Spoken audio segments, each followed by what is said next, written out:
articles que nous mettons en exergue dans ce numéro de mai peuvent se regrouper sur le thème de la fraternité. C'est le sujet qui est au centre de l'article de Alexandre de Vitry, qui porte effectivement sur une histoire de la troisième composante de la devise républicaine.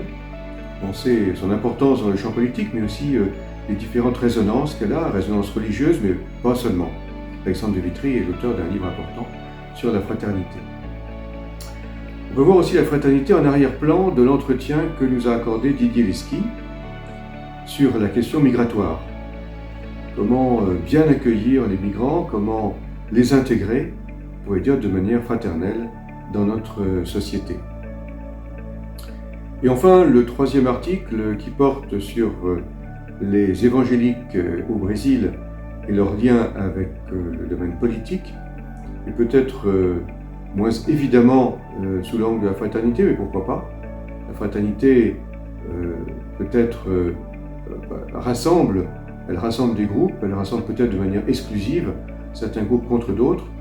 En tout cas, ce thème de l'impact politique des évangéliques au Brésil, évidemment, est un sujet très important pour le monde actuel.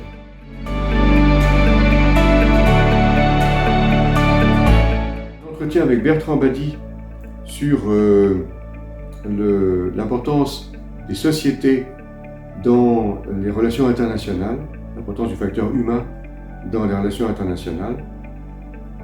L'article d'Antoine Fleifel sur Palestine et Israël à l'heure des désillusions.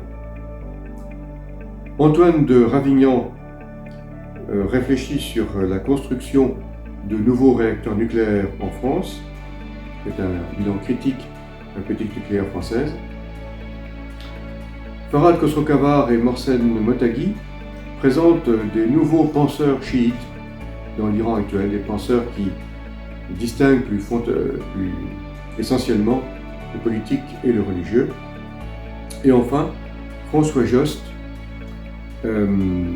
propose une lecture du phénomène des mèmes, de la viralité des mèmes dans l'Internet actuellement. Bonne lecture.